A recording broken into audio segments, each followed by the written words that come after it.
ما قدر اللہ حق قدرہ ان اللہ لقوی عزیز. انہوں نے اللہ کا اندازہ نہیں کیا جیسا کہ اندازہ کرنا چاہیے تھا، جیسا کہ اللہ کا حق تھا کہ اس کا اندازہ کیا جائے. اللہ تعالیٰ تو بذات ہی قوی ہے، زبردست ہے، اور مختار مطلق ہے، عزیز ہے. اس آیت کے اندر بھی جو بڑی عظیم حقیقت بیان کی گئی ہے وہ یہ ہے کہ شرک کا اصل سبب کیا ہے؟ اللہ تعالیٰ کی معرفت کی کمی. آپ کو معلوم ہے یہ بات میں نے بہت مرتبہ بیان کی، شرک کہتے کسے ہیں؟ ایک اللہ، بڑے اللہ کو مان کر اس کے ساتھ چھوٹے اللہ ماننا. ایک مہادیو کو مانا لیکن دیویوں اور دیوتاؤں کی ایک فوج بھی مان لی. ایک بڑے جی سے لکھے جانے والا گاڈ بھی مان لیا، اور چھوٹے جی سے گاڈز اینڈ گاڈیسز، ان کی پوری ایک فوج بھی مان لی. بڑا اللہ بھی مان لیا، چھوٹے آلہہ بھی مان لیے. تو شرک اس کا نام ہے. اب اللہ جو بڑا اللہ، مہادیو، جو کیپٹل جی سے لکھے جانے والا گاڈ ہے، اگر اس کی صفات کا کچھ تھوڑا سا بھی اندازہ انسان کو ہو جائے تو وہ کبھی شرک میں مبتلا نہیں ہوگا. ہوتا کیا ہے، انسان اپنے چھوٹے سے ذہن کی بنیاد پر اللہ تعالیٰ کو بھی اپنے ذہن کے پیمانوں پر ناپنا شروع کر دیتا ہے. جیسا کہ آپ کو معلوم ہے، زیادہ سے زیادہ تصور جو ہے پچھلے زمانے میں جاتا تھا طاقتور ہستی، با اختیار ہستی، تو بڑا بادشاہ، بس اس سے آگے کا کوئی تصور تو نہیں تھا. اب بڑا بادشاہ جو ہے، ظاہر بات ہے، نمبر ایک، اس کی حکومت جو قائم ہوتی تھی وہ اس کے جو نیچے ہوتے تھے نائبین، اس کے سردار، اس کے لارڈز، اور اس کے جو ہے منصبدار، ان کے بل پر حکومت قائم ہوتی تھی نا. آخر بڑے سے بڑا بادشاہ بھی اس کے 2 ہاتھ 2 آنکھیں 1 ناک 2 پاؤں، اس کے سوا تو کچھ نہیں تھے. وہ اکیلا کیا کر لیتا؟ اکیلا چنا جو ہے وہ بھاڑ کو نہیں پھوڑ سکتا. لہذا اس کی حکومت قائم تھی اپنے نائبین سلطنت کی بنیاد پر، جاگیرداروں کی بنیاد پر. جو بھی اس کے منصبدار ہوتے تھے، 30 ہزاری منصبدار، 50 ہزاری منصبدار، اور وہاں آپ یورپ میں انہیں کہتے تھے لارڈز ہیں.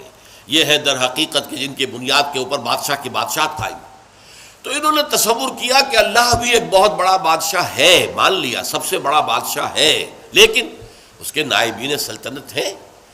وہ نائبین سلطنت کے بغیر تو حکومت نہیں کر سکتا. چنانچہ انہوں نے فرشتوں کو، جو کہ در حقیقت اللہ کے کارندے ہیں، جس کا صحیح تصور کیا ہے کہ یفعلون ما یؤمرون لا یعصون اللہ ما امرہم، اللہ تعالیٰ جو حکم دے دے قطعاً اس کے اندر نافرمانی نہیں کر سکتے، بلکہ وہی کچھ کرتے ہیں جس کا حکم دیا جاتا ہے. انہوں نے ان فرشتوں کے تصور کو بگاڑ کر یہ دیویاں، دیوتا، خدا، یہ چھوٹے خدا بنا لیے کہ ان کے پاس بھی کچھ اختیار ہے. آخر 50 ہزاری منصبدار جو ہے اس کے پاس بھی طاقت ہوتی ہے، فوج ہوتی ہے. 30 ہزاری منصبدار کے پاس بھی کچھ نفری ہوتی ہے، کچھ طاقت ہوتی ہے، کچھ اختیارات ہوتے ہیں. لہذا انہوں نے یہ در حقیقت دیوی، دیوتا اور گاڈز اینڈ گاڈیسز وغیرہ جو ہیں، یہ ایمان باللہ کی بگڑی ہوئی شکل ہے، ایمان بالملائکہ کی بگڑی ہوئی شکل ہے، کہ انہوں نے ملائکہ کو با اختیار مان کر اب ان کو بھی ان کے لیے مورتیاں بنا لی، ان کے لیے تصویریں بنا لی، ان کے لیے اپنے تخیل سے، اپنے تصور سے شکلیں بنا لی. پھر ان کے خاندان بنا لیے، فلاں کی بیوی فلاں دیوتا کی وہ بیوی جو ہے وہ اس کی دیوی. اس طریقے سے ایک نظام جو ہے خاندانی گھڑ لیا اور انہیں وہ دیویاں اور دیوتا بنا لیا. انہوں نے سمجھا کہ جیسے بڑے سے بڑے شہنشاہ کی شہنشاہی بھی نائبین سلطنت کے بل پر قائم ہے، اسی طرح اللہ کی بادشاہت جو ہے تو سب سے بڑا بادشاہ وہ اللہ بادشاہ، سب سے بڑا بادشاہ، لیکن یہ کہ اس کی بادشاہی بھی ان نائبین سلطنت کی بنیاد پر قائم ہے. لہذا ان کی کچھ نہ کچھ دنڈوت کرو، ان کی کچھ نہ کچھ جو ہے وہ پوجا کرو، پاٹ کرو، کچھ ان کو دھو، کچھ ان کا دھون پیو، کچھ انہیں خوش کرو گے تو اللہ خوش ہوگا نا، یہ راضی ہوں گے تو اللہ راضی ہوگا. یہ تصور کیا ہے، انسان نے اللہ کو ایک بہت بڑے بادشاہ یا بہت بڑے جاگیردار کی شکل کے اندر دیکھا، اور یہ نہیں سمجھا کہ وہ تو خود قوی ہے. ان اللہ لقوی عزیز. اس کی قوت جو ہے فرشتوں کے اوپر اس کا دار و مدار نہیں ہے. کوئی نائبین سلطنت نہیں ہے کہ جن کے اوپر اس کی طاقت کا دار و مدار ہو. بذات ہی قوی ہے، بذات ہی عزیز ہے. اس کی قوت اور اس کا اختیار جو ہے وہ اپنی ذات میں ہے، کسی اور کے سہارے قائم نہیں ہے. اسی طرح کچھ لوگوں نے سوچا کہ بڑے سے بڑا بادشاہ بھی ہوتا ہے، تو آخر وہ ظاہر بات ہے کہ اگرچہ آپ کو معلوم ہے کہ ویسے انسان کو زیادہ مطلوب تو بیٹے ہوتے ہیں کہ اس سے اس کا نام چلتا ہے، لیکن زیادہ محبت بیٹیوں سے ہوتی ہے. اس اعتبار سے اگر کوئی بیٹی جو ہے کوئی اپنے باپ سے فرمائش کرے تو بڑا مشکل ہو جاتا ہے باپ کے لیے اپنی بچی کا، اپنی بیٹی کی فرمائش کو رد کرنا۔ اس طریقے سے عرب والوں نے کیا سمجھا، یہ فرشتے جو ہیں خدا کی بیٹیاں ہیں، اور خدا اپنی ان بیٹیوں کی کسی فرمائش کو رد نہیں کر سکتا۔ اگر یہ جو ہے کسی کی سفارش کر دیں گی تو بس کیا کہنے، پھر اس کا بیڑا پار ہو جائے گا، وہ کامیاب ہو جائے گا۔ اس بنیاد پر انہوں نے فرشتوں کو خدا کی بیٹیاں قرار دیا، ان کی مورتیاں بنائیں، لات، عزیٰ، منات، یہ سب مؤنث نام ہے جیسا کہ میں نے آپ کو بتایا۔ اور صاف انہوں نے کہا وَمَا نَعْبُدُهُمْ إِلَّا لِيُقَرِّبُونَا إِلَى اللَّهِ زُلْفَىٰ، ہم جو ان کو پوجتے ہیں وہ اس لیے کہ یہ ہمیں اللہ سے قریب تر کر دیں۔ اور یہ بھی کہا گیا کہ هؤلاء شفعاؤنا عند اللہ، یہ اللہ کے ہاں ہمارے شفیع ہوں گے۔ اختیار مطلق تو اللہ کے ہاتھ میں ہے، لیکن کوئی شخص اپنی پیاری بچی کی کسی بات کو رد کرتا ہے؟ اللہ بھی اپنی بیٹیوں کی سفارش کو رد نہیں کرے گا، لہذا ان کی سفارش سے ہمارا بیڑا پار ہو جائے گا۔ اسی طریقے سے بڑے سے بڑا آدمی بھی ہوتا ہے تو اس کے کچھ دوست ہوتے ہیں، ان دوستوں کی بات وہ ٹال نہیں سکتا۔ اس کی وجہ کیا ہے؟ ہر انسان کو معلوم ہو، یا بڑے سے بڑا انسان ہو، اسے معلوم ہوتا ہے کہ کسی وقت مجھے ضرورت پیش آ سکتی ہے اپنے دوست کی مدد کی۔ اب اگر میں اپنے دوست کی کوئی بات نہیں مانوں گا تو میری ضرورت کے وقت یہ میرا دوست میرے کام نہیں آئے گا۔ تو دوستیاں پالی جاتی ہیں، باقاعدہ ان کو نبھایا جاتا ہے۔ بھائی بات تو یہ غلط کہہ رہا ہے، صحیح نہیں ہے، لیکن کیا کریں، دوست ہے۔ اب دوست کی بات تو لٹائی نہیں جا سکتی، ماننی پڑتی ہے۔ اسی سے تصور بنا اللہ کے اولیاء، اللہ کے دوست، جتنے بھی عظیم انسان گزرے کہ جو اپنی جگہ پر اللہ کے بندے تھے، بالکل اللہ کی بندگی ہی پر وہ فخر کرتے تھے، اور وہ اللہ کے سامنے سر تسلیم جو ہے جھکائے رکھتے تھے، لیکن ان کے تقوی، ان کے زہد کی بنا پر انہیں جب اولیاء اللہ قرار دے دیا گیا تو وہ اللہ کے دوست ہیں، اللہ کے ولی ہیں۔ اب یہ کسی سے خوش ہو جائے اور اس کی سفارش کر دے تو بیڑا پار ہو جائے گا، لہذا اولیاء اللہ کو بھی خداؤں کی فہرست میں شامل کر لیا گیا۔ چنانچہ یہ بات تقریباً اجماعی ہے کہ یہ جو قوم نوح کے بت تھے، وہ بت تمام کے تمام اولیاء اللہ، اس قوم کے اندر جو اولیاء اللہ گزرے تھے، بڑے نیک لوگ، زاہد و عابد، اللہ کے محبت کرنے والے، اللہ کے لیے اپنی پوری زندگی لگا دینے والے، ان کے ناموں پر انہوں نے بت گھڑ لیے تھے۔ اب آج ہمارے یہاں یہ صرف کمی ہوئی ہے کہ بت نہیں ہے، لیکن قبروں کے ساتھ وہی معاملہ ہو رہا ہے۔ قبروں کو دھویا جا رہا ہے، دودھ سے دھویا جا رہا ہے، کسی عرق گلاب سے دھویا جا رہا ہے، اور پھر ظاہر بات ہے کہ اس میں سے کوئی ایک گلاس بھر کے لے آئے تو گویا کہ بڑا تبرک اس کو مل گیا، اسے سنبھال کر رکھے گا۔ یہ سارا کام کیا ہو رہا ہے؟ وہ یہی ہے کہ اولیاء اللہ ہیں، اللہ کے اولیاء ہیں، یہ راضی ہو جائیں، یہ خوش ہو جائیں، یہ کسی کی سفارش کر دیں تو بیڑا پار ہو جائے گا۔ اس لیے کہ آپ کو معلوم ہے کہ بڑے سے بڑا شخص بھی اپنے دوستوں کی بات تو رد نہیں کر سکتا نا۔ اب یہ ساری چیزیں کیوں ہو رہی ہیں؟ کہ تم نے اللہ تعالیٰ کو انسان سمجھا ہے اور بڑے سے بڑے انسان پر قیاس کر لیا ہے۔ بادشاہ ہو، بہت بڑا جاگیردار ہو، عام ایک کاشتکار جو ہے غریب، وہ شاید بادشاہ کو بھی نہ جانتا ہو کس بلا کا نام ہے، اسے تو معلوم ہے ہمارا جاگیردار ہے، جو چاہے کرتا ہے، جس کی بیٹی چاہے اٹھا کر لے گا، جس کا جو چاہے کام کرے، اس کو کوئی چیلنج نہیں کر سکتا، اس کے اختیارات مطلق ہیں، بس جاگیردار۔ اسی پر انہوں نے قیاس کر کے اللہ تعالیٰ کے ساتھ یا نائبین سلطنت گھڑ لیے، یا اللہ کی بیٹیاں بنا لی، یا اللہ کے بیٹے بنا لیے، یا یہ کہ اولیاء اللہ کے ساتھ وہ معاملہ کرنا شروع کر دیا جو اللہ کے ساتھ کرنا چاہیے تھا۔ یہ ہے اصل سبب، ما قدر اللہ حق قدرہ، وہ اللہ کا اندازہ نہیں کر سکے۔ اللہ کی حکومت کسی کے بل پر قائم نہیں ہے، اللہ کسی کا دست نگر نہیں ہے، اللہ کو کسی کی حمایت کی ضرورت نہیں ہے، اللہ بذات ہی القوی ہے، اسے کسی فرشتے کی حاجت نہیں ہے، جو چاہے جب چاہے بغیر کسی فرشتے کو بیچ میں لائے ہوئے اللہ تعالیٰ کر سکتا ہے۔ آنے واحد کے اندر اس کا ایک حرف کن ہوگا اور بڑی سے بڑی بات ہو جائے گی۔ ہاں وہ چاہے تو فرشتے کو بھیج دے گا، جاؤ یہ کام اس طرح کر دو، لیکن نہیں، اس سے زیادہ حیثیت فرشتے کی نہیں ہے۔ وہ اللہ کے فرشتادے ہیں، اللہ کے کارکن ہیں، اس کے سوا کچھ نہیں۔ اولیاء اللہ کے دوست ہیں، یقیناً کوئی شک نہیں، لیکن یہ کہ ان کے ہاتھ میں اختیار مطلق نہیں ہے کہ جس کو چاہے بخشوا دے۔ اللہ تعالیٰ کا اختیار ہے، وہ جس کی چاہے گا شفاعت سنے گا، مانے گا، جس کو اجازت دے گا وہ صرف شفاعت کے لیے زبان کھول سکے گا۔ یہ ساری چیزیں جو ہیں یہ تمام اپنی اپنی جگہ پر بیٹھ جائیں تو پھر شرک کا خاتمہ ہو جائے گا، اللہ تعالیٰ کی عظمت جو ہے وہ دل پر اجاگر ہو جائے گی۔ اب اسی پر قیاس کیجئے، جو اللہ کی عظمت کا اندازہ کر لے، جو اللہ کے حسن و جمال کی کوئی جھلک دیکھ لے، کیا وہ دنیا میں کسی اور شے کا پرستار ہو سکتا ہے؟ اللہ کا حسن، اللہ کا کمال، اللہ کا جمال، اللہ کی قدرت کاملہ، اللہ کا علم کامل اگر کوئی اندازہ ہو جائے تو کیا آپ اپنے نفس کے غلام بن سکیں گے؟ افرأیت من اتخذ الہہ ہواہ، کیا آپ وطن کو معبود بنا سکیں گے؟ ان تازہ خداؤں میں بڑا سب سے وطن ہے، جو پیرہن اس کا ہے وہ مذہب کا کفن ہے۔ کیا آپ نیشنلزم کے بخار میں مبتلا ہو سکیں گے؟ کیسے ممکن ہے؟ کیا کوئی جھوٹا نظریہ جو ہے ایک تصور کے حسن مبہم پر ساری ہستی لٹائی جاتی ہے؟ کمیونسٹوں نے اپنی جانیں دی ہیں کس لیے کہ ایک آئیڈیل خواب ان کو لوگوں نے دیکھا کہ کلاس لیس سوسائٹی ہمیں بنانی ہے، جس میں استحصال نہ ہو، جس میں کسی پر جبر نہ ہو، کسی پر ظلم نہ ہو۔ ایک خواب تھا، تصور تھا، وہ ایک دن کے لیے بھی نظام قائم نہیں ہو سکا، لیکن جن لوگوں نے اس تصور کے اور اس خواب کو قبول کر کے جانیں دی ہیں، آپ ان کا تصور کیجئے۔ ایک تصور کے حسن مبہم پر ساری ہستی لٹائی جاتی ہے، ساری ہستی لٹا دی، لوگوں نے جانیں دے دی۔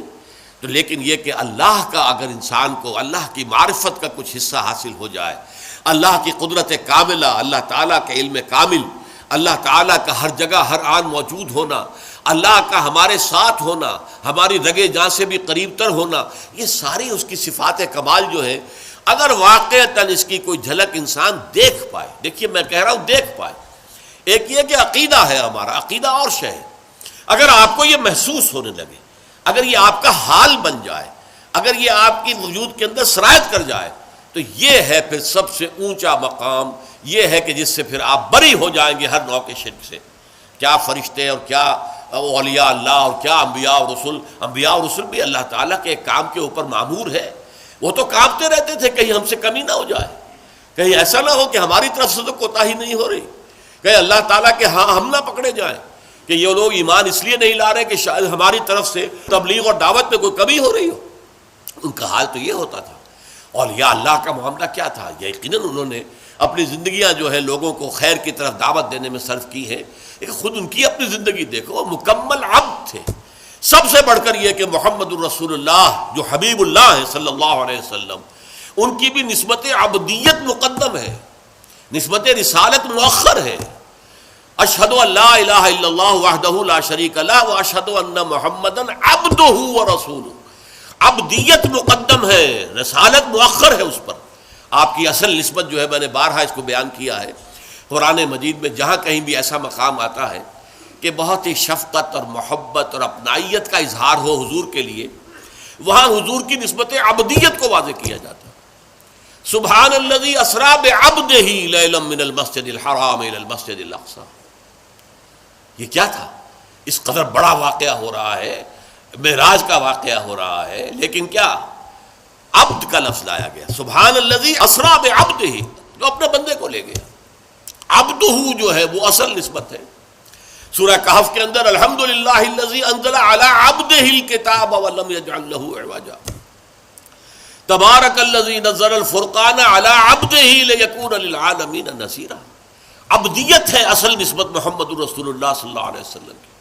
جب آپ کی عمر زیادہ ہو گئی تھی، اگرچہ آپ کی عمر جو ہے عام اعتبارات سے زیادہ نہیں ہوئی، لیکن یہ کہ بہرحال کچھ نہ کچھ آخری ایام میں آپ کا جسم بھاری بھی ہو گیا تھا، اور آپ رات کو جب کھڑے ہوتے تھے تو آپ کے پاؤں متورم ہو جاتے تھے۔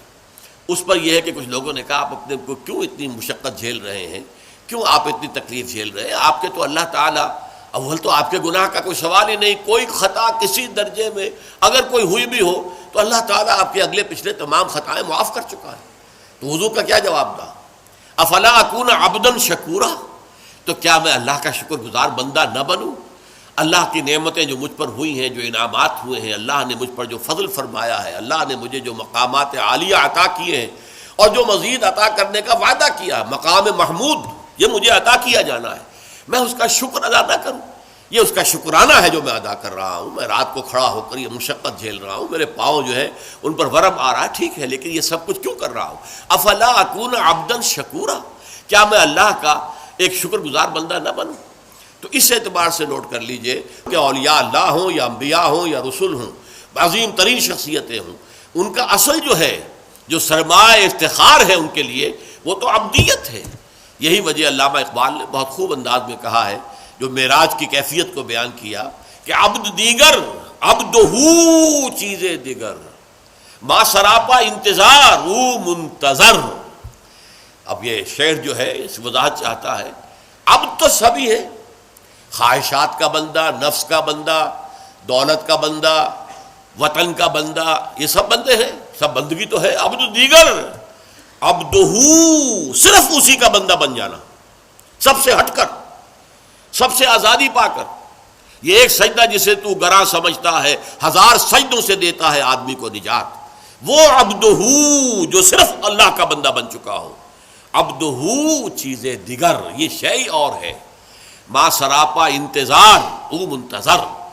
ہم تو ہمیشہ انتظار میں رہتے ہیں کہ کبھی اللہ کی کوئی تجلی، کوئی کرن جو ہے وہ ہم میں بھی نصیب ہو جائے، اور ان کا انتظار کیا جا رہا تھا۔ شب معراج میں ان کے استقبال کی تیاریاں ہو رہی تھی، ہم منتظر ہیں، وہ منتظر تھے۔